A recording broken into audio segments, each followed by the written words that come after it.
The question came about, should you be buying ETFs while the market is at all-time highs? Now, the ETFs have been hitting record highs. We've seen the S&P 500 up 25%, the Nasdaq up 35% since April alone, since we've seen them very low lows. That's shown their head in April. So it's no surprise at all. A lot of people are asking, is now the time to get in, or should we wait for another dip, traditionally like we've seen in April? Now, in today's video, we're going to be breaking down ETFs, buying them at their peak, what history says about that, and really the smart strategy protecting your portfolio and making sure you're still building long-term wealth. So let's go ahead and dive in this. So what exactly is happening to the market? Right now, the market has, since April, has been absolutely on fire. S&P 500 and the Nasdaq have rebounded very sharply, largely fueled when you think of tech stocks. Nvidia driving at another, I believe, 7% over the last couple days. Very resilient economy. And of course, the Fed Chair Jerome Powell is not and does not lower rates as we've seen it. I know President Trump is very upset about that, and really a growing investor confidence within the US market. Feels like every week we see new highs, and Monday was just that. We seen the S&P 500 at 6,300 hitting that all-time high. So that raises the red flag, raises the concern. Is it too late to get into the market? When you're buying when prices are already elevated, it might be like you're showing up late to the party. You got there a little bit too late. You missed really what you were looking for. So what is the risk of this? If you're buying them stocks and those ETFs at all-time highs, there are really two things. Number one, the high entry cost. You're essentially paying top dollar for an ETF. That could limit the upside, especially in the short term. When we start thinking about investing, we are looking at a 5+ year runway. So again, limiting really the upside because we're there. Short term could definitely do.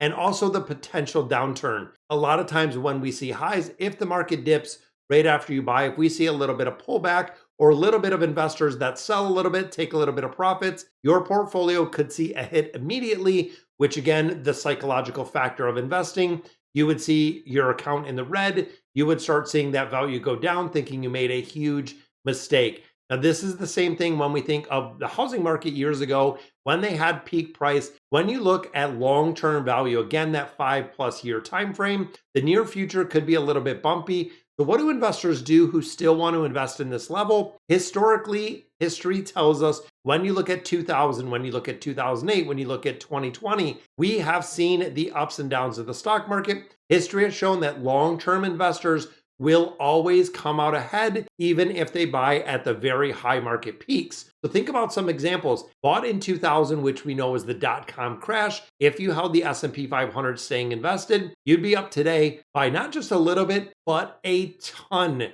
Same thing when you look at the crisis of 2008 with the housing market, and even looking at 2020 when COVID hit. Short-term pain is real. They don't want to see the portfolio go down. But overall, the market recovers and we get to these all-time highs. When you even go back, a lot further, people said the market, the S&P 500 was never going to hit 500, wasn't going to hit 1,000, 2,000, 3,000, 5,000. Now we're over 6,000, which is kind of crazy, showing that history and really investing on a regular basis does make a big difference. The key, time in the market beats timing the market every single time. We talk about this, a famous quote from Warren Buffett: the time that you have invested in the market and the greater time that you can invest in the market beats timing the market all the time. Even going back to one of my favorite books, The Psychology of Money, when you start looking at having money invested and having an extraordinary time, we're talking 30, 40, 50, 60 years of investing like Warren Buffett, you will come out on top every single time. So what is a strategy that we can use right now?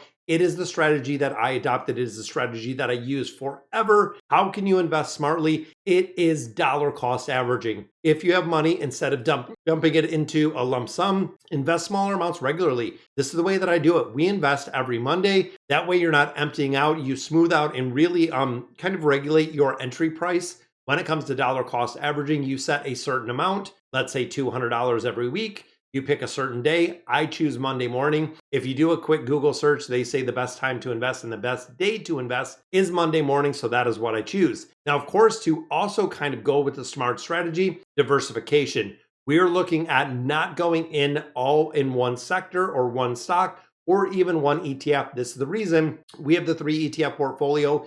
Number one is the foundational. This is going to be your S&P 500 fund. Regardless of which one it is, you could look at even bigger, something like the VTI, that is the total market. You're going to have a foundational fund. Then you're going to have something that is going to be your growth ETF. For this one, I choose the QQQ. And then you're going to have a third one. And some people kind of go back and forth with this one, but I do have something that is a little bit safer, that is a little bit more of a generation of wealth, or really the dividend yield, saying about 4 or 5%. And for that one, I chose the HD, spreading your risk across different asset classes. When you start thinking about stocks and bonds and international markets, I only stick to ETFs. I do not invest, and I will not invest into individualized bonds just for the simple, or excuse me, individualized stocks, just for the simple fact, if a company has bad news, if something happens to the company, we can see an instant and big pullback for one single company.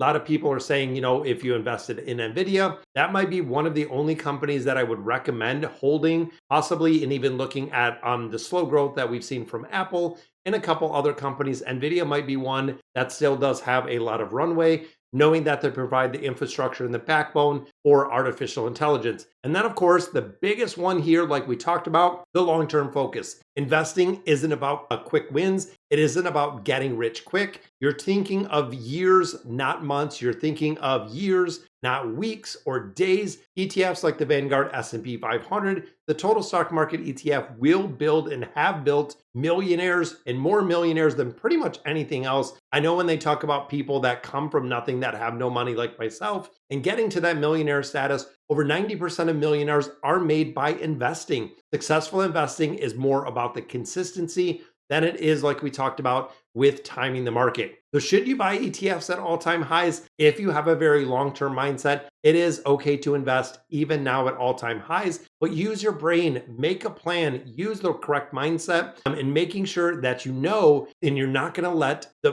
pullback or the fear paralyze you when it comes to the strategy. This is my reminder when it comes to kind of detaching the emotional side of it to the logic, to the mathematical side, and sticking with a smart strategy. Dollar cost averaging. If the market's up, I am still buying it. Record highs, I am buying it. If the market starts declining like we've seen in 2020, I'm going to do the exact same thing. I am going to buy it at a discounted rate versus buying it at a premium rate through dollar cost averaging. I stay very diversified with those 3 ETF portfolios, and really keeping the long-term idea and the long-term goal in mind, knowing that you might have, again, a 10, 20, 30, 40, even 50-year runway. Favor in history favors the patient. Consistently investing, you will win at the end. So definitely, guys, if you found this video helpful, I wanted to get the information out of there because I'm getting a lot of questions about investing when the market is on fire, when the market is still doing incredibly well. But if you found it helpful, definitely give it a like, give it a thumbs up, hit the subscribe button to the channel